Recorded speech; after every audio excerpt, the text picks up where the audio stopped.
Hello and welcome to Castle of Horror, the show dedicated to horror movies and awesomeness. This week we have a special edition of our Godzilla series in honor of this week's Death Battle episode, which is about the star of this movie. We're talking about the 2002 film Godzilla Against Mechagodzilla, part of the Godzilla Millennium series from Toho.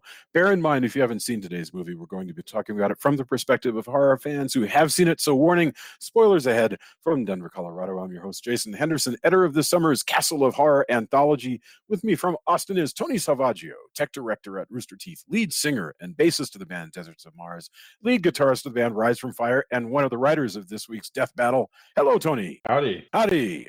And also in Austin, writer of the long-running underground comic series Halloween Man and winner of the 2018 Best of Austin Award from the Austin Chronicle, Mr. Drew Edwards. Say hello. Hello. Hello.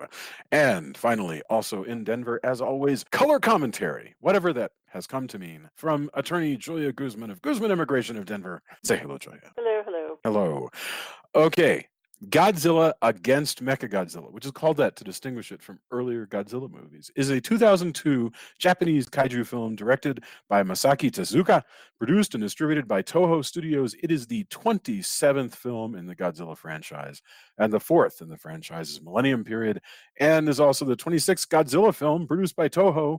The film features the fictional giant monster Godzilla, along with an updated version of the mecha character Mechagodzilla, who is referred to in this film as Kiryu. Like the previous films in the franchise's Millennium era, Godzilla Against Mechagodzilla is a reboot that ignores the events of every installment in the Godzilla film series, aside from the original 1954 film. Although Godzilla Against Mechagodzilla also acknowledges the events of both Mothra and I think this is hilarious, the War of the Gargantuas. The film was followed by a direct sequel, Godzilla Tokyo SOS, the following year. All right, Godzilla Against Mechagodzilla. It's all about 54 Godzilla, though. It is for sure. Yeah. It follows that one, and it mentions Mothra and Gargantua, which they call Bigfoot Gyra. Which in turn means that Redesign conquers the world. Right. Yes. And then it skips all the other ones. So, Frankenstein Conquers the World was the first of those, and then the War of the Gargantua was the sequel to Frankenstein Conquers the World, where they became giant, hairy Bigfoot creatures. I love that movie so much. So anyway, why don't we get our opening thoughts? We'll go Tony, Julia, Drew, and then I'll go Tony. This is such an interesting Mechagodzilla. Tell us how we come to this film, and what are your thoughts? Well, this is probably my second favorite Mechagodzilla. I like the design. I like how it's put together. And obviously, I asked, I was like, hey, do you ever need writers on Death Battle? And they were kind enough to say, yeah, we have this one. Would you be interested in Mechagodzilla versus Dragonzord? And of course, being a fan of Super Sentai shows and Godzilla, it's like, yes, for this one I have a particular set of skills. And of course, everybody gets really angry because, if it's Death Battle's always divisive. So I had a bunch of people who were being really angry that Mechagodzilla won. Spoilers, I guess I should say, if you haven't watched it yet. Oops. But anyway, it's just so weird to me because the whole thing with Death Battle is super as scientific as you can be in having, we've done this for years. What if Spider-Man fought so and so? What if Batman versus Spider-Man, whatever? Or all of these things, and it's about as scientific as you can get. So what I had to do was write a script that just makes it cool and interesting, the fight script, and I co-directed the animation as well. So but still people get really angry, like I'm as if I'm biased a particular way, when I just as easily, in fact, I had kind of two branching scripts in a way, just to cover all the bases. But what do you mean two branching scripts? So what if Dragonzord won? What if Kiryu won? Right. I'd started writing it, and then they said, hey, the absolute zero canon, it wins out. So, right. But yeah, I mean, I really like this iteration. I like the supporting cast. It makes it really interesting. I really dig the ties to the original 54 Godzilla. And I think building it on the bones of original Godzilla is crazy. What a weird idea, but it's kind of neat. Also, the biocomputer thing that they talk about is actually something that they're trying to do more of. Yeah, I had never heard of that before, but apparently this is a technology that people are genuinely researching. The idea of a DNA-based computer. Yeah. That was completely alien to me. And well, they've talked also about doing storage through DNA because you can put so much, at that level. You could store kind of, Johnny Mnemonic kind of had something, but it wasn't like that. It was more like, hey, we put a hard drive in you. But they've talked a lot about using those sequences to store data, and then you could store a massive amount of data in DNA sequences. What this does for Skynet, I have no idea. Yeah. But I like this movie. I mean, again, I'm going back to my book, Godzilla, We Love You Every Time. Yeah. And for me, that's true. That's wonderful. Julia, what are your thoughts on Godzilla against Mechagodzilla? There was some stuff I really, really liked. There was a few times where I was like, this is a good movie. This is really exciting. And there was a couple things that just stuck in my craw, or whatever the expression is, that just kind of annoyed me. Where I was like, why did they not? Okay, why, first of all, did they not have the absolute zero weapon, separate from Mechagodzilla so they could just fire it anyway? even if the Mechagodzilla is not working. Sorry? Because it's powered by Mechagodzilla. Yeah, the whole idea is you can put it on a maser cannon if you wanted to, maybe, but also it's not as cool. I mean, I think that's the bottom line, right? Yeah, it's not as cool. Yeah. And then the other thing is, why do they wait so long to use it? Like, why do they have to like use all these other minor weapons first, and then anyway? But that was one thing. But there's still a few little things where I like that, where I was just kind of like, okay, this is bugging me. But gosh, what a neat concept! I love the idea that he's built on the bones of the other Godzilla, and that the bones, the DNA has memory, basically. That was really interesting. And then there was a question I was going to ask you, but now I've blanked on what it is. So I'll come back to it later. But yeah, there was some. I did think it was fun and exciting. Drew, opening thoughts. This is only the second time I've ever seen this one. I am not that big a fan of the Millennium series overall. This one and its sequel, Tokyo SOS, are probably the two best Millennium Godzillas from that iteration of the franchise. Although not my favorite, the sort of werewolf Godzilla that they have in these two, I like the sort of demon Godzilla that they did in GMK a little better. But I guess I'm the only one. I don't really like the idea of Mechagodzilla being built over the bones of the original Godzilla. It's not a real criticism because it's from like nerdy headcanon-y BS, but like just in a general thing, I feel like it just sort of makes Mechagodzilla actually the real Godzilla, and the secondary Godzilla is now the imposter. And I have a hard time not being able to work my allegiances around in my head that way, because I want to root for Godzilla. So yeah, but every Godzilla is an imposter Godzilla, starting with the second one. See, every here's the Gojira is like everyone after the first one is a Gojirosaurus. Here's the thing. Because I started with Godzilla 1985, and the thing that I hear in that movie is Raymond Burr telling me they never found a corpse. In my head canon, it's always been, well, Godzilla's immortal and he just regenerated. And he's like a giant Jason. He's like a giant Jason. I get you. I get you. But it's little kid. But guess what? Raymond Burr didn't have anything to do with Japanese. It's little kid logic, Tony. It's little kid logic. But I've carried with me my whole life. Just let me have that, okay? I get you, but you're. I said it's not a real. I said it's not a real criticism. I said it's not a real criticism. I got you. You're gonna have to let me have it. Like, I'm acknowledging it's not a real criticism. Like, you cannot use that to say whether or not the movie is bad or not. Like, it's dorky and it's silly, but it's the way, the logic I operate on when I watch these movies. Okay. So just go with it. I'm Accept down. You watch it your way, I watch it my way. It's just funny that's you watch it your way. I don't know. I'm more amused stuff about it. Else. There's other stuff about it that I'm a little iffy. Like this to me is basically a live action anime. Like, it's campy the way anime is. It. Like the girl Yumiko Shaku, who plays Akane, the main character, she is like a human anime character. I mean, she really So truly. cute. She's such a doll. She looks like she has been sort of just kind of like somebody pointed some kind of DNA ray at an anime and created a person. And Well, there she she is. became. That's the thing, is she got so popular as an actress that they couldn't get her for the sequel. Really? Yeah. Yeah, I there's, mean, like- I've seen the cover for the sequel. I haven't seen Tokyo SOS, and it looks like an anime as well. So That's cool. It's just, yeah, they couldn't get her for the sequel because they couldn't pay her enough. no, understood.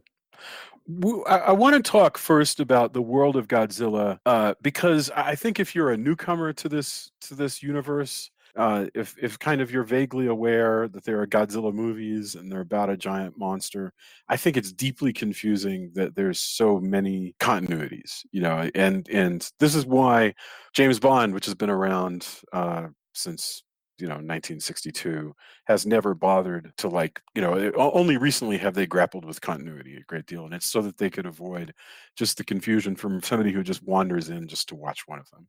But first of all, this is an interesting world. The world that is set up in Godzilla Against Mechagodzilla. It says there have been no other Godzilla stories since 1954. There's been a couple of other giant monster attacks, and I believe the reason that they say there have been a couple of other giant monster attacks is merely to use the weaponry that they had developed in those, which is namely the large self-defense force that's shown here, that makes big weapons, and the maser cannon. Tony, what is a maser, by the way? Because obviously I've only heard of it in Godzilla movie. It's like a weapon. I mean, it's just an electricity weapon, more or less. It's just a big laser cannon, basically. It I guess. looks. And it looks like it looks cool. lightning. Yeah. Yeah. It's a Tesla gun. Yeah. It rocks. Don't get me wrong. It's. I have a. When they issued them, I have a like a booklet that's just about the maser cannons. Really? Yeah, they had all these booklets when they did it in store in Kinokuniya, and it's just it's hard. I mean, they never really kind of go. It's like it started as a thing that was the Markalite cannon and the Mysterians, and then became the maser cannon. There was also the atomic heat ray gun. But mainly, yeah, I mean, War of the Gargantuas is the first official maser cannon. It's amazing. That's kind of why they're like, oh yeah, we have masers because of the Gargantuas. Because of the Gargantuas, which, by the way, again in the dubbing of this movie, the Prime Minister refers to it as Bigfoot Gaira, which I love. I just love that she said, Weird. Tokyo was attacked by Bigfoot. That's I don't think I watched the dub. I always watch it subtitled, so. yeah. If you watch it The on dub Amazon is Prime, the dub is what you get. Yeah. Oh, I gotcha. The dub has got some weird dialogue choices, man. It's got some really weird dialogue choices. Yeah, I have the Blu-ray, so I've had that for a while, so I guess I never really thought about it. Yeah. It's just kind of wonderful to me that the Japanese Prime Minister is telling her Minister of Defense that one of the reasons they're ready for Godzilla is because they were attacked by a 300-foot tall Bigfoot. How awesome is that? I mean, anyway, what a crazy world these guys live in, right? There's been a few of these kaiju. So now Godzilla comes up out, and everyone knows this is not the 1954 Godzilla per se. It is another Godzilla. They know this because they've been looking at the bones of Godzilla for, since 1954. And the new Godzilla, as redesigned, is a very different beast from the way we've seen him before. First of all, he's very tall. He's taller than he was before. And his head has become, Drew, you said he looks like a werewolf, right? He doesn't. Yeah, he's very lupine. Well, one of the reasons why he looked more like a dog in the Showa Godzillas that we watched from the early 70s and the late 60s, frankly, is the thinness of the neck. The thinness of the neck makes that creature often look kind of doggish, or rather terrier-like, where his triangular head is sitting on top of a skinnier neck. In this case, his neck sort of swoops up from his shoulders, so it's this enormous neck, and then he's got this giant triangular head on top of that. And I think the intent is to make him look you know, it's to make him look way scarier. And this is, to be sure, not a Godzilla that we're given to understand is going to be our friend at all. That's the other piece that is gone from this particular movie, is that Godzilla is not. Is Godzilla mean? Or is he just coming out of the ocean and he just happens to Well, I break mean, if things all along the you way? had to go off was the 54 movie, Godzilla's absolutely mean. I Hmm. mean, I mean, well, think he's about just a force of about nature. He just Yeah. yeah. I kind of He- thought of it like people don't if matter. we as humans go up and hit a wasp nest, it's like we're just gonna try, and then the wasps come out and attack us. Because at first I was like, kind of felt bad, and like he's just kind of wandering in, and yeah, he's stepping on everything, but he's just wandering into the city. Then I'm like, well, and then the city is just a bunch of wasps. The people are just a bunch of wasps trying to, get Yeah. rid of And we'd be like, get that guy. Yeah, exactly. Yeah, exactly. And in fact, that's how we meet our first main character, because our main girl, what was her name again? Akane? Akane, Yes. So she is part of the self-defense forces, and she commands a maser cannon and several vehicles that are accompanying this maser cannon that are dealing with Godzilla, which is coming up from the depths. And for reasons that are really not her fault, this new Godzilla is not really heavily affected by the maser cannon, and in amongst the mud and the elements and sliding rocks, one of the vehicles just gets flipped over several times and crushed by Godzilla in passing. And what's really fascinating to me about Akane is that she doesn't freak out. She doesn't panic at all. She is intense and worried, and she's losing, and she's disturbed, but she doesn't panic. But when they dress her down, they say, what happened? And she has such a profound sense of guilt that she says, I panicked, and I lost control. And that's not true. She accepts responsibility for that. This might be a cultural thing as well, that she's so profoundly affected by this failure that she accepts failure that's even greater than what it actually is. And so Akane gets busted down to working in the library, basically.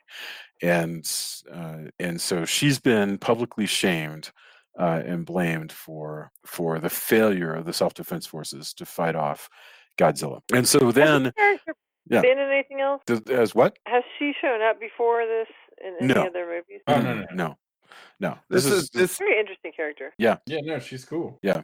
So while I have to tell you that scene, by the way, when that happens, and her colleagues, whatever you want to call them, are killed. Oh my God, that was horrific, and they kept showing it over and over again, where this car flips over and then Godzilla just stomps on it upside down and like squashes these people. I was like kind of traumatized by that, honestly. And they kept showing it. I'm like, can you not? Well, it is one of the few times you really see the kind of leading up to that and how it builds, and watching somebody stomp it.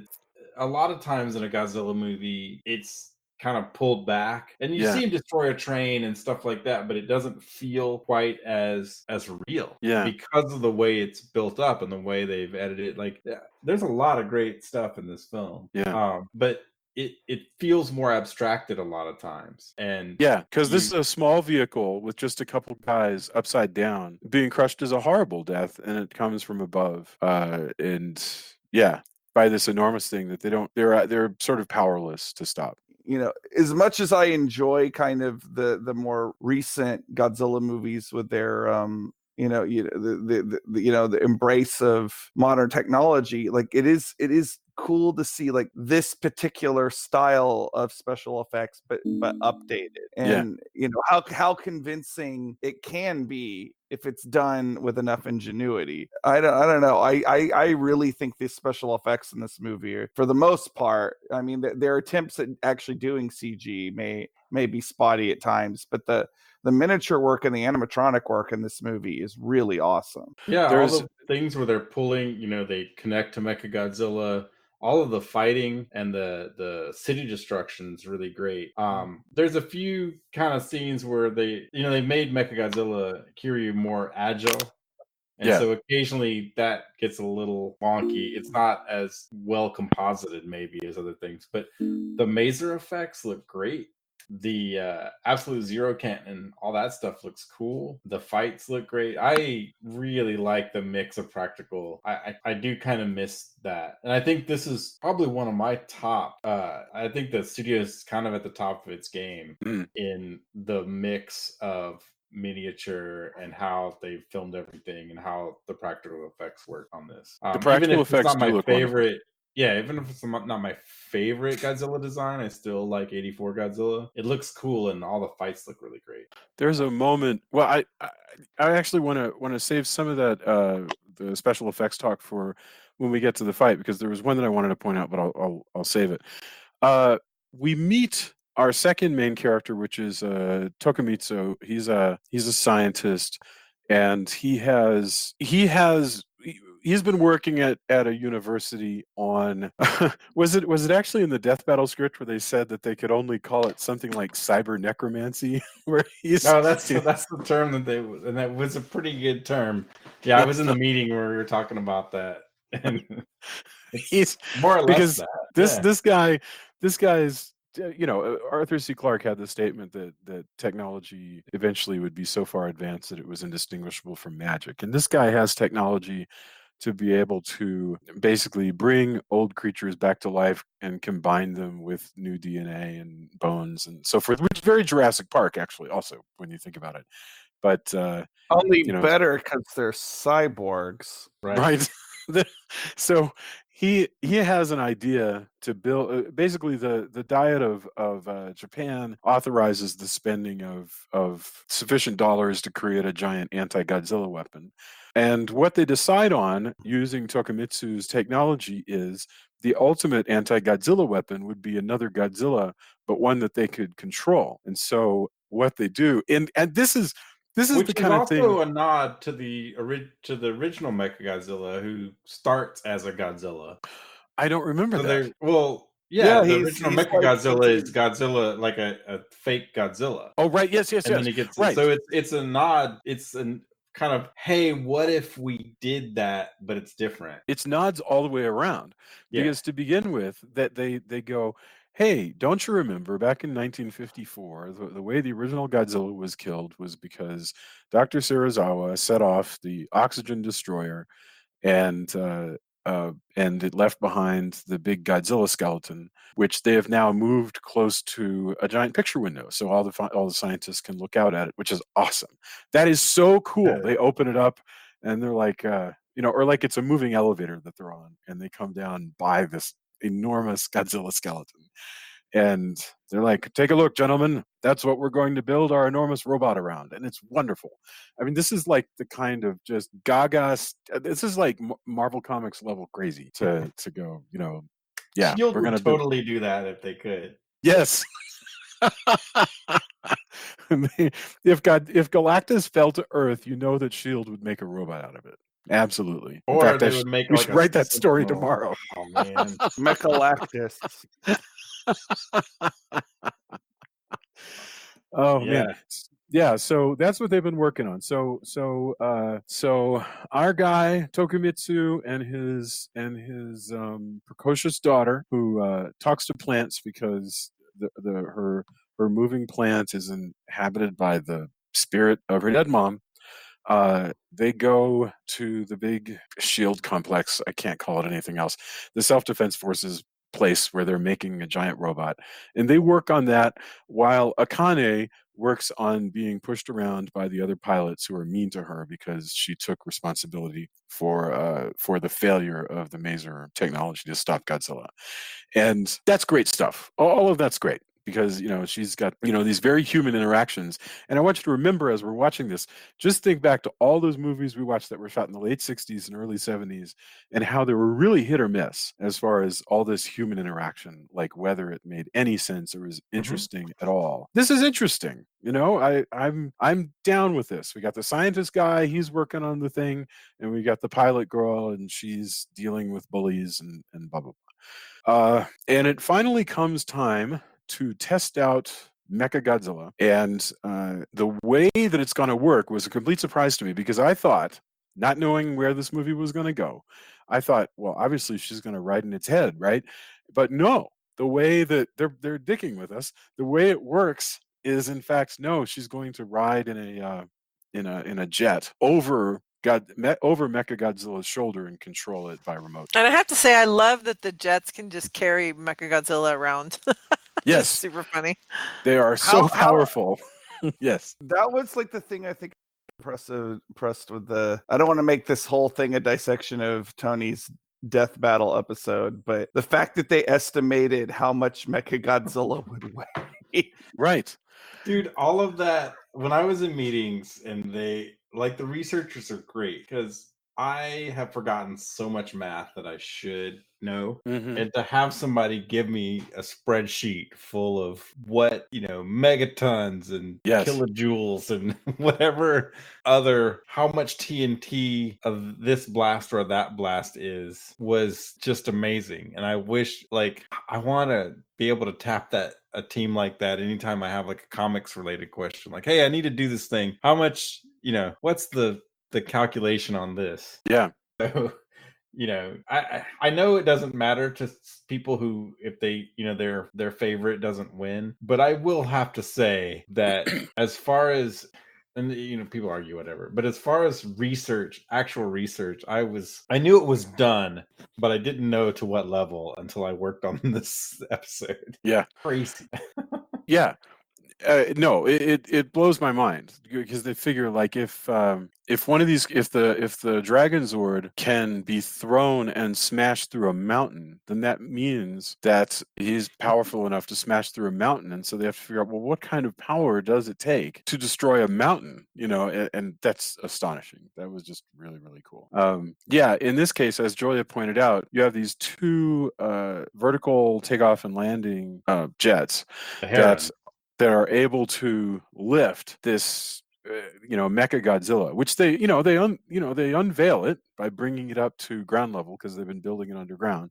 And indeed, it looks as though somebody has taken a giant Godzilla skeleton and built a metal body around it, which is just. Well, also they have to do that because he only has X amount of battery life. Right. Oh, I love the logistical stuff too. It's like, but okay, then they can pipe, they can pipe microwave energy back to him through the Heron. Yeah, that's what I love, that it was wireless charging, like how you have your cell phone, you wireless charge it. There's some real thought in a very goofy comic book kind of way, but some real thought being put into the logistics of this. It's very fun. God, that he only will be able to run for 2 hours, and they start to get alarmed after the first hour. Just like the moment he's down to 45%, they're like, that they treat it as though 45% may as well be zero. I love that. They're like, listen, he's below he's below half on the gas tank, and we're beginning to get concerned. So yes, these two Heron, you call them Heron planes, is that right? The Heron, they have him lashed and they carry him out to the middle of the city where Godzilla's been, knocking things over, and they just sort of drop him down. And then Akane gets to work bringing up her system online. The other pilot, who hates her because his brother was the one in the Jeep that got crushed, nevertheless, they have to work together because this is guy how. Also reminds me of an anime character. For sure. Like he seems like he would be a bully in like Tank Police or something like that. Well, yeah, but just like in all of those team anime, characters are mean to one another, but when push comes to shove, there's always group morality, right? And it's the team is going to work together, and so they work together. And she begins controlling it, and then and you have your first beginning of a battle, but then a really, really strange thing happens. Tony, would you like to describe how they lose control of Kiryu? Well, he goes berserk. Godzilla takes over. Yeah, the Godzilla inside him, basically. I mean, sometimes the Godzilla inside me goes berserk too. So right. Totally understand. The inner Godzilla. The species memory, essentially, the moment Godzilla roars, and they called Mechagodzilla Kiryu, by the way, in this, which is basically, as I understand it, Metal Dragon. The moment Kiryu hears that roar, it sets off an ancient memory inside of his bones, and so he just goes berserk. One of the most hilarious parts of him going berserk, honestly, just because it was a really, really cool effect, is when he just starts stomping around and he literally walks through a building. Yeah, it does. That was so Awesome. great, and I love that the building didn't even fall down. It just created. It was like a Looney Tunes thing where it just created It's like a the Kiryu-sized hole in the middle of it. he's It's like the new amazing. version of the Kool-Aid Man. Yeah, that's what I said. I actually said that. I'm like, it's the Kool-Aid Man. I was just thinking, imagine building that model, like how cool, because you have the breakaway part, and then you're going to have this extraordinarily solid part around it that won't break away. So you get this great effect of all the tiny little glass, all of it. I mean, just imagine the hours and hours and hours of craft that goes into building that glass and wood thing that this guy in an enormous, I guess this is plastic, suit can walk through and cause all that. Just fascinating. That stuff just blows my mind. And that's some of the stuff. Listen, I know it can look much better in a world where we have CG. I think Godzilla King of the Monsters looks amazing.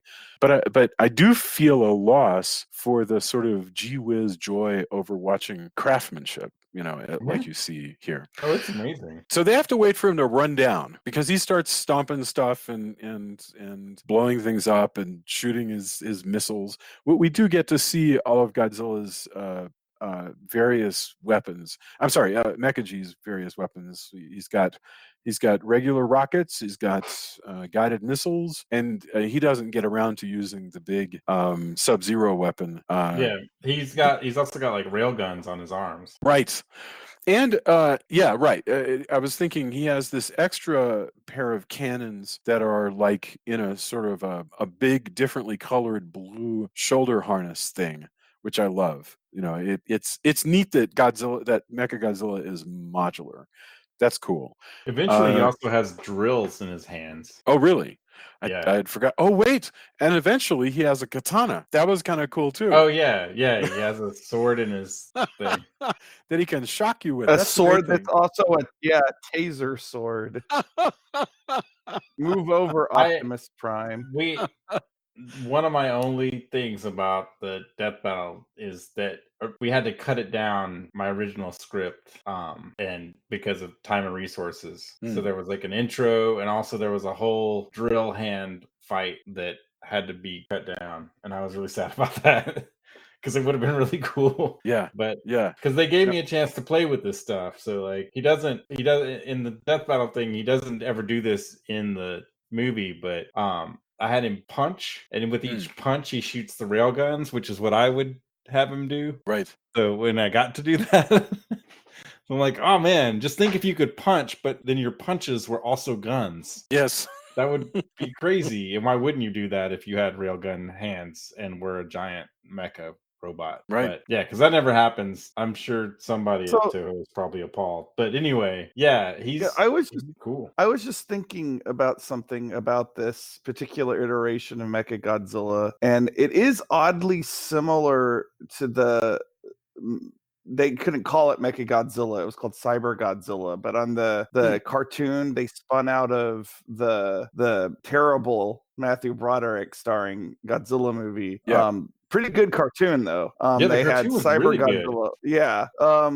Essentially was this exact same it wasn't bones, it was a corpse, but it was this exact same concept of taking the Godzilla previous Godzilla and turning it into an anti-Godzilla weapon. Was that, Tony, do you happen to know if it's like where that maybe the seed of this idea came from, or is it just no, I don't think circumstantial, like parallel evolution? I'm not saying they didn't look at that, but given how things work, I don't think that was it. It's less likely that they looked at that and went, "Oh, that," just because of how things work. But I mean, if I heard about Godzilla, yeah. Well, and as Tony mentioned, there had already been, in a way, it's a sort of sophisticated version of the old one, where it was like, let's have a fake Godzilla who's a robot wearing a Godzilla skin. It actually would have been neat to see this one wearing a Godzilla skin, but that would be even sillier than what they've got. So after Kiryu goes nuts, he finally runs out of batteries, and so then you have this, and that's what's great about the plot here, by the way, because remember, in all of those Showa Godzilla ones we watch, basically Godzilla doesn't do nothing until like 60 minutes into a 90-minute film, and then it's all Godzilla, wrestling. In this film, it's different. It's plotted much more like a modern Hollywood picture. You have the opening, where something goes wrong with the main character, then they have a new goal, and then you have the first fight, and then you got a midpoint where everybody resets, which is what happens here. Is they reset and they start working on Kiryu again, and people are attacking the government, saying you guys wasted all this money, and doubts and all this stuff. And the characters are kind of getting along better, and Lieutenant Akane makes up with the gentleman that blamed her for the death of his brother, and the team is coming together. And then finally, when Godzilla comes back again, they are convinced that they have it fixed because of technobabble having to do with the DNA computers, and they go, let's use Kiryu again. But this time, Kiryu is quickly damaged, and so they need to, because Godzilla strikes Kiryu the moment that he appears on the battle. So Kiryu is damaged, and so Akane says, "There's only one way that we're gonna get him up, and that's if I crawl into the control room inside of the giant robot and control it from inside." Because for whatever reason the remote controls aren't going to work anymore.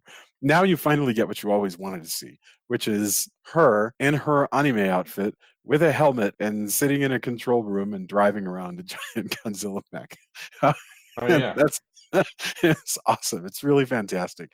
And here's where, and I think we should talk about the special effects, because this is where really you have the most mixture of the practical effects of the models and the guys in the suits and everything, and also CGI. Now, from the practical perspective, the thing that always amazes me is here you have an actor who is wearing a Godzilla suit. This is Mr. Kitagawa is wearing a Godzilla suit, and Mr. Ishigaki is wearing the Kiryu suit, and they appear to be shooting fireworks at one another, which seems really scary. That you could be just throwing flaming sparklers at one another, and it seems dangerous. Many times in our youth, I think, depending on where you live, without the benefit of a protective Godzilla suit, don't try this at home, kids. But I'm saying that this is guys, by the way.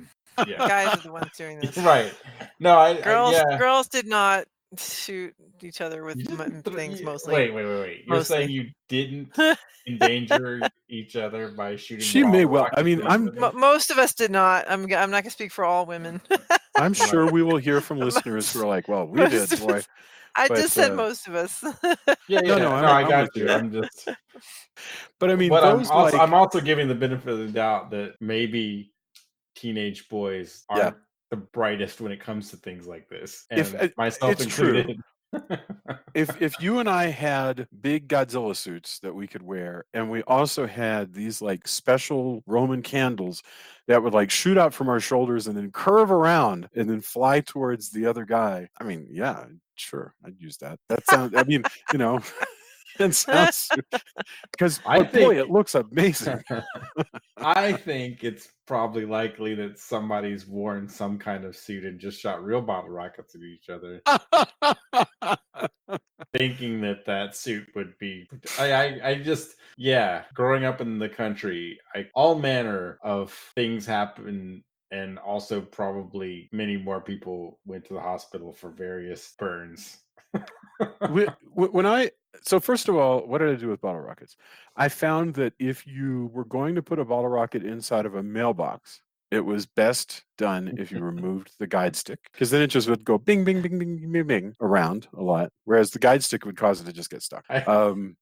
If you, I also like that you're saying, well, if I did that, not my cousins or my friends. I also have decided to eschew plausible deniability. It's really what you're saying. But yeah. The Oh, other man. awesome thing is you can shoot a bottle rocket at a pond, Oh, yeah. and it'll travel under the water without getting soaked, and then it'll explode, and then you get this That amazing looks sort of cool. It looks this like sort of those are early special effects where you're like, oh man, I can see how this is. you get Anyway, this great sort of yellow sulfur mushroom cloud that comes out of the water. That's right, and yeah. a cool popping sound. Yes. Well, more crazy bottle rocket stories. Someday we'll do a Patreon, and you get to hear the rest. Okay. So anyway, but beyond all that practical stuff, you've also got this crazy CG stuff. Whenever Kiryu has to do something athletic, he becomes a CGI Kiryu, so that he'll like leap into the air and spin around and fall on his back foot, so that, with one knee up, and then, all that stuff is done CG. It's not as cool. It's okay, but it's not as cool to me, because it's clearly animated. I suppose it's fine, and I think if you're my daughter, she always counsels me. She goes, I know what it is they're trying to do, and that's what's important. So it doesn't really matter to me if it Actually, looks real. that is a big thing, and I've seen people talk. This isn't just me kind of reading it, or I've seen panels and interviews where that is kind of a lot of how, like, you'll see a lot of Japanese special effects movies or scenes, and they don't maybe have the same polish that our bigger budget, better CG has, right? Mhm. But in general, it's not like they don't care, but they don't care as much. Yeah. The idea being like, yeah, I know it's that, It's like these Super Sentai shows where it doesn't look real, but Right. it doesn't have to look real. Nobody's trying for realism. Right. They're going for an aesthetic and a feeling. And getting the idea across. We don't can't- have, Yeah. like people, we just have a different mentality as far as special effects go. Yeah. Kind of sneering irony in a lot of cases. And that isn't how that really works as much in Japan. That's fascinating. I mean, it may have changed some, and now that there's really good CG out there, but in general, there's a different mindset from the audience. Yeah. And like I said, I've seen several different things. I'd have to dig them up again, but it seems to be the general consensus that that's just how it is if you're an audience member watching a movie with, what we would consider not as good special effects or whatever. So the most recent Godzilla that's live action is Shin Godzilla, right? From Japan. So is that I haven't seen it. Is it a suit or is it animated? What is it? It's a mix, but there's a lot of CG there. And you should totally see it. I don't know why you haven't. I don't know why Eventually I we're haven't have to do that. We should do that. We should do that one around when Godzilla versus Kong comes out. We should maybe that's a good time to do tie it. that into something. Yeah, we should totally do it. Yeah. Cool. Because that's totally worthy of a discussion. I agree about that movie. So yeah, I think a lot of people did. Well, and it was timely. As I understand it, a big part of it was making a statement, or at least expressing the emotions around Fukushima in the same manner that the 50s one was around anxiety around the atomic bomb. Oh yes, definitely. Yeah. So once Akane is in charge of Kiryu, she's able to do a lot. She damages Godzilla severely using her special katana sword. But again, why don't they just start with the absolute zero weapon? I mean, I get that for the movie, it drains his power. Ah, yes, right. So what if she misses and then she's drained? Yeah, that's what we're going. And I mean, the real answer, Julia, is because this is ballet, and everything has to go in order. You have to go through all of the pieces before you get to the final. Right. Or monster wrestling. It's the same. You don't come out with your signature move. Right. Sure. Sure. I'm actually the thing I thought of was what is it? What movie is it that they go in to buy the weapons and he's like, oh, do you want? And the weapon sales guy's like, do you want? This is great. You love this. This is awesome. And then he keeps okay.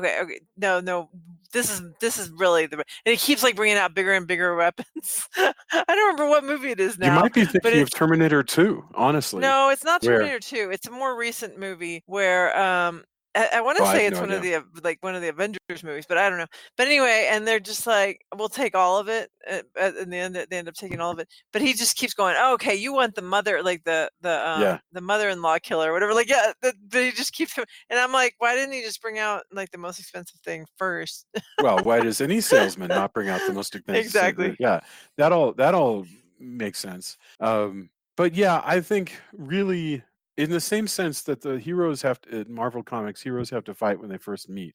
The plot will the script will do its best to, write around it, but ultimately everybody's in on the joke. The audience knows as well that the first time Captain America and Iron Man meet, they're going to fight. That's just the way this stuff works. And so whatever stupid excuse we come up with, it doesn't even matter. They're going to go through all of their things before they get to their big signature moves, which in this case is the absolute zero cannon. But here's what's cool. To prevent Godzilla from doing more damage, because the first time she uses it, she manages to destroy several buildings. But then to keep Godzilla from doing more damage, she grabs Godzilla and uses her repulsor rays, I guess, to fly him out to the ocean. And then she, Serizawa style, sets off the absolute zero weapon in the water, in theory, destroying both herself and Godzilla. And this is a big, big, big thing. I mean, that is really awesome how they, because Godzilla's like shooting her with his breath and she's shooting the weapon, and there's an enormous underwater explosion. And for a long time, you don't know what actually happened. And then slowly but surely, the two combatants emerge.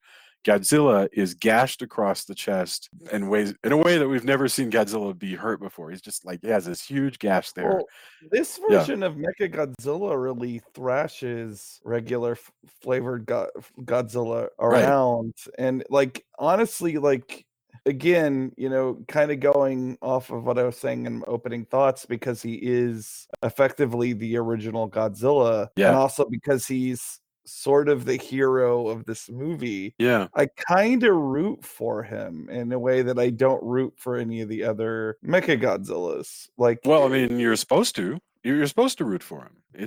He's the good guys.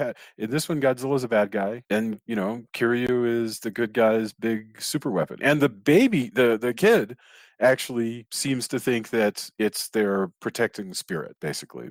Well, there's like this sort of element of Frankenstein's monster to it as well. It's like Mecha is this misbegotten thing that they've literally brought back from the dead, and doesn't really belong in our world. So I do, even though again I have like this sort of inner weird dorky conflict about it, I do like all that stuff. So yeah, absolutely.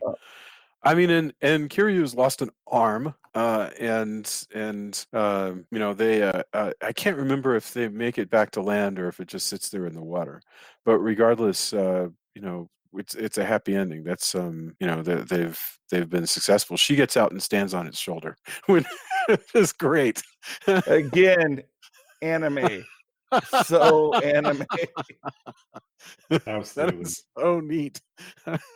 And Godzilla, for once we see Godzilla swimming away, and we're not sad. I mean, it's not Godzilla, our friend. It's Godzilla who we drove away, because this is yet another alternate.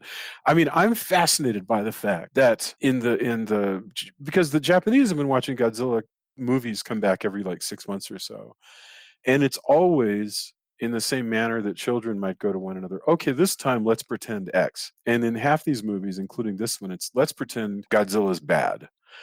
So Godzilla sometimes is good and sometimes he's bad, and this one he's bad. And they make a friend. This is what's hilarious. Sometimes he's an enemy, and then in this one they make a friend who also sometimes is bad, which is fascinating. I mean, it's so interesting to me, the sort of constant awareness of how the way you understand the world can shift and reverse, it's cool. In a minute it can shift. I mean, the fact the fact is that as soon as that's again, I really feel like that is very much of a metaphor for how people are in relationships, because you can trust somebody and then suddenly something goes wrong, and they either betray you or you just feel like this has been suddenly a toxic relationship. Right. That's kind of what happens with this the Mechagodzilla. Well, with Kiryu. And with Kiryu. Yeah. And then but I wanted to say one more thing about that last scene. I felt unsatisfied with the resolution of the story for the main female character. What is her name again? Akane. Akane. Yeah. She feels she never okay. There's a really interesting relationship between her and the little girl, where the little girl is sort of saying, hey, you're being really hard on yourself, because she feels so much shame about everything. And clearly she comes by it honestly from a lifetime of having felt that through her parents and everything. I mean, she's her father, well, they both kind of have fathers who have had these tragic situations, but her father seems to have blamed her. Remind me, I may be confusing the two stories, but anyway, I just know that she's kind of had a lifetime of feeling shame and feeling like she's supposed to feel shame. And then the little girl's like, no, your life is worth it. Yeah, because I think am I remembering that incorrectly? That she was blamed for her mother's. Maybe I'm confusing. Yeah, that with no, another. the mother died in childbirth. Yeah. Yeah. But it goes by pretty fast, but it's a discussion. But the child is Yeah, very. I think I'm conflating it with it having seen it chapter 2. I'm like, wait, now I'm thinking of two different people. But anyway, but the point is that she's got a lot of shame, and so the little girl's like, no, your life is worthwhile. You shouldn't just throw it away. I feel like they missed an opportunity there for the little girl either to come to actually physically say something to her while she's fighting, or for her to remember that the little girl said that, because she's so quick to kind of be willing to give up her life because she doesn't feel like her life is valuable, and then she doesn't end up having to do that in order to win. But then at the end she says, I don't feel like I succeeded, I failed. And they're like, no, you succeeded, it's good, he's retreating, all is well. And so she's kind of like, okay, and standing there on the shoulder like you said. But she never has a moment of, yeah, maybe I'm not so bad. Like, maybe my life is valuable, or maybe I didn't fail. She just kind of is like, Yeah. oh, if you say so. I mean, I kind of feel like I failed here because Godzilla's still alive. And then now the fact Godzilla's missing an I arm. guess I that's don't know. true. I think that the girl does have a moment. They're not psychically connected or anything, but the girl does have a moment where she roots for her. That's for sure. But Yeah. the best you're going to get, a Japanese character is never going to go, I have decided that I am worthy after all. All you're going to get is them, standing proud and looking off into the middle distance. That's as close as you'll get. Yeah, well, I'm definitely viewing it from a very Western perspective, so that's kind of how I see it. Is like, let's have the moment of epiphany. Yeah, I mean, I get where you're coming from, but I think it's also the point of, you don't really get rid of a Godzilla, right? Like, you can only do what you can do, but since it's going to come back, like, there's a certain sense of responsibility that that you take on, and I think that's kind of the point. But I get where you're coming from. It is a different mentality, and I think what what you see more is her bearing the weight of even more responsibility. Like, she's gotten past the responsibility of, I knew it wasn't my fault for those people dying, but I now have the responsibility of saving Japan. Yeah. And that's an ongoing thing.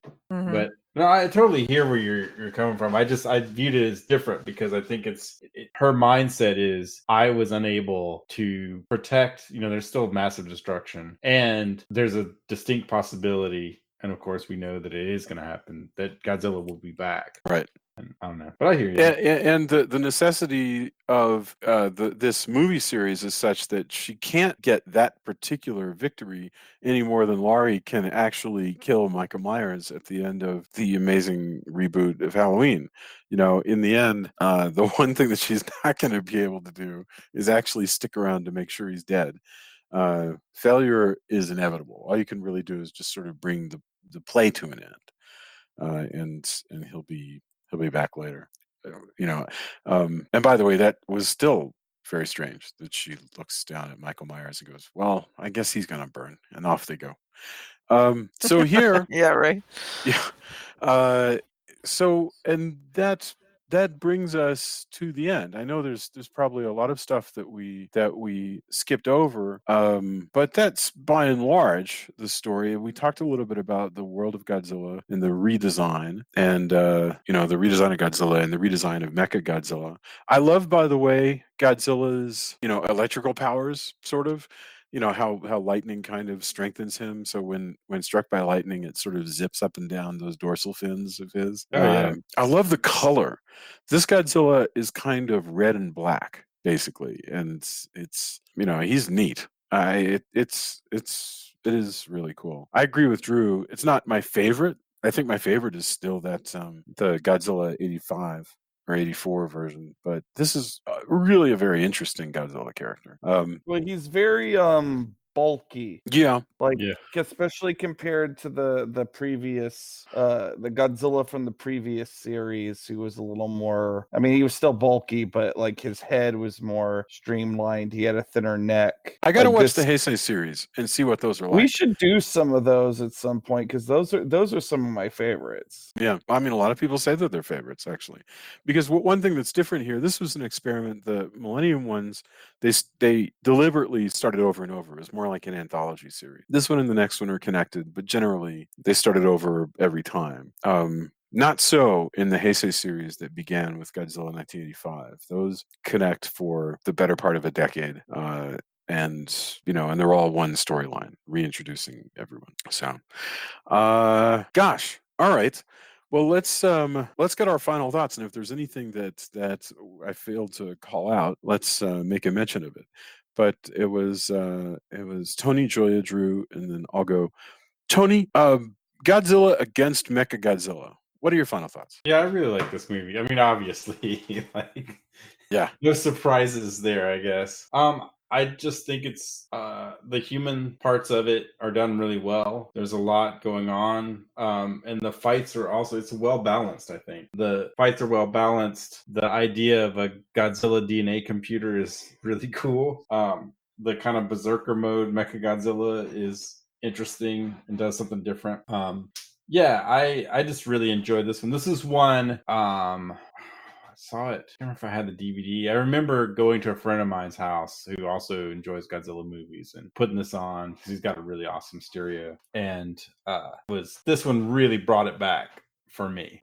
It's one of my favorites in this series. So in all of Godzilla and all the Godzilla movies, this is definitely one of my all-time favorites. So I'm really glad we're doing this, even though, of course, it is a little self-serving since it ties into the death battle episode. But I think that's perfect timing. I think it's really great. Thank you, Tony.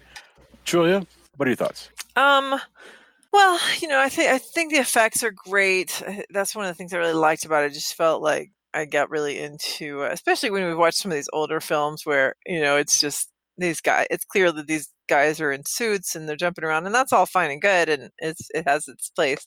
But it's kind of neat to see these things where you kind of forget for a minute that they're not actually destroying a city, or that they're not actually, shooting really dangerous weapons at each other. Although, like you said, they probably are a little bit dangerous even when they're just doing the effect. But that's a lot of fun. I enjoyed that even though there's not a whole lot of human development, like character development across the plot, because it's mostly action.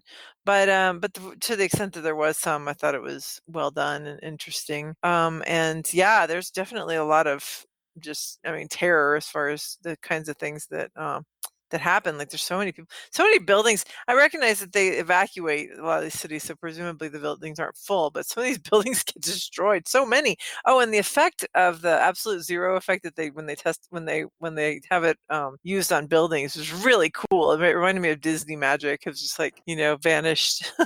The Right. buildings kind of vanished. Yeah. So that was neat. So there was a lot of fun things about it. Cool. Mr. Drew. I think this is one of the better out of the Millennium series. It's not my preferred series of Godzilla movies, but this one, and at some point we should do the sequel because it's also good. The Tokyo SOS. I'm gonna echo. It's completely okay that we did this for self-serving reasons, Tony. Like we've done other movies to promote what different projects that various people on the show are doing. So why don't you get to do that for a change? It's completely fine. So don't even give that a second thought. But this was a fun discussion. Excellent. Yeah, I gotta say, it's been crazy because I love this stuff so much. I wrote the script many, many months ago, and it's been crazy not being able to say anything about it because I have so many other friends who are also Godzilla fans that it's like, oh man, I'm working on this thing. What are you working on? So you really, when you're doing something like that for Rooster Teeth, you can't talk about it at all. Oh no, basically. definitely not. You're sworn to secrecy. Yeah, That's pretty- yeah. I mean, pretty there's cool. release. It's like anything else, you know. There's release dates and marketing, and of course, you don't want to play your hand too much because also the way they reveal death battles is its own timeline. You know, who's coming up next is as much of a part of the death battle experience as anything else. So, and then they're going to build that up, and then also you don't want it to tip your hand too soon because people go, what about this, what about that? So so I had written this a while back and then got to co-direct, and I haven't co-directed animation or directed animation in quite a while.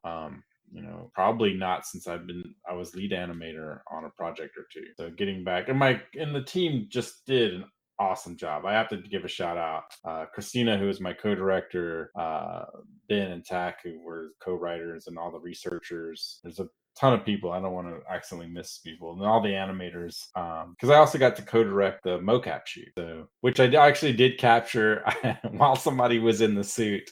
I got them to do the Godzilla dance, so I now have access to Godzilla dance data, mocap data, and that was purely I wanted that because I used to, like I said before, I used to get people to do the Godzilla dance at shows with Bakari Shred, but like the fact that in the archives now is a Godzilla dance animation for mocap, it just warms my heart. So ridiculous. That's wonderful. Yeah, very, very cool. I have nothing to add to that. I'm glad that you shared all that and that we had a chance to call it out and talk about it. And also, I got to say thank you to the Death Battle guys for for plugging the show on Twitter. Oh yeah, that's pretty great. Yeah. So gosh, that means we should discuss our endorsements, like whatever we have. And Tony, I assume that your endorsement would be the Death Battle. So you're welcome to do that one, but I'm just curious if you have anything else that you'd like to endorse. Let's see. I'm trying to think. Oh, I started playing. One of my favorite series is River City Ransom, which I started playing on the Nintendo in the NES days. It's a whole series. They call it Kunio-kun because he's the protagonist across like volleyball games and all this stuff. But they made a series, the new entry in the series called River City Girls, and for once, it's girls whose boyfriends have been kidnapped and they have to rescue them. So lots of girl power there. It's done really well.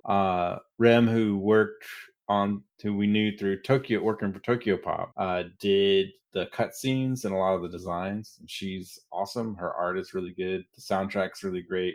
So if you're a gamer, River City Girls gets my endorsement for sure. It's really cool. Wonderful. Trying to think if there was anything else. And where can people find the Death Battle, though? Where do they find it? YouTube, you can just search Death Battle Dragonzord versus Mechagodzilla. Yep. If you care to see my stupid mug on screen, there's also a Death Battle podcast where I was a guest. Really? I got to watch that. I have not seen that one. That I have not seen. It's the Death Battle cast podcast. We can put the links up. Well, I put the Death Battle one up, I think, but I'll send you the Death Battle cast one. All right, yeah. And I've been trying not to read the comments because that's terrible. But yeah, like a couple people, I was surprised. A couple people did say, "Hey, you should have Tony on more often." That's always nice. That's really nice. In amongst how I'm terrible because Dragonzord didn't win. Oh, the other messed up part though, I have to add. We had no idea because this is like I think the third time Power Rangers have lost, second or third. I want to say third. Pardon me if I flaking on that, but anyway, it came out on the birthday of the actor who plays Tommy, the Green Ranger. And so happy birthday, you lost. And it was completely unintentional. We had the release date, and then later on somebody was checking, hey guys, you realize when this is coming out, right? and we all felt awful. Like, Do you really think he's losing sleep? No, he's great. I had a booth. I had a booth next to him. I mean, we didn't hang out or anything, but like he was really cool to his fans. I wish more of that long line of fans had bought Clockworks. That would have been nice. Yeah. But he seemed to be genuinely nice and genuinely cool, and really just stuck it out for the whole day with the fan base. And so he seems to be, I mean, I don't know him personally. I don't know of any stories, but he seemed to be really neat, just really cool dude. By the way, but Tony, yeah, the Dragonzord versus Mechagodzilla death battle episode has, as of right now, I'm looking at it, 1.4 million views. Wow. Crazy.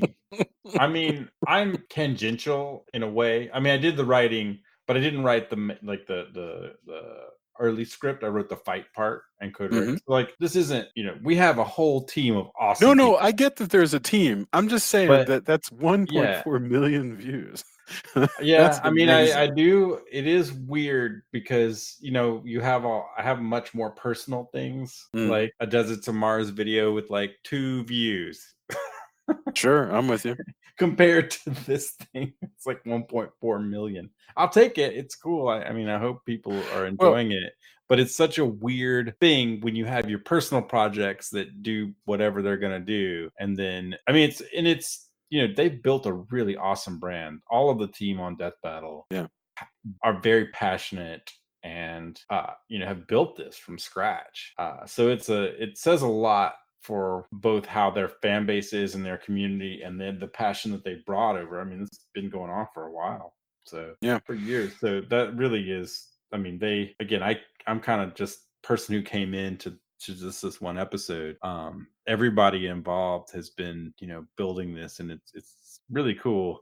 Didn't enjoy getting yelled at by a couple of people on social media, but I mean, I guess that's par for the course. Comes to the territory. Yeah. I mean, it's people like, oh man, you're doing it right then, because that means people are affected. I'm like, well, why does it feel wrong? Why does it doesn't feel right to get yelled at for robots fighting each other, fictional robots fighting each other? But that's the world. So what can you do? Yeah, no, absolutely. Drew had a I know that we've talked about similar stuff with your comic books, so absolutely. All right, Julia, do you have anything to endorse for us? I don't. I mean, we saw Angel Has Fallen, which is a fun, just action movie. It is exactly what you expect it to be, and if you expected it to be more than it is, that's on you, because you shouldn't have. Right.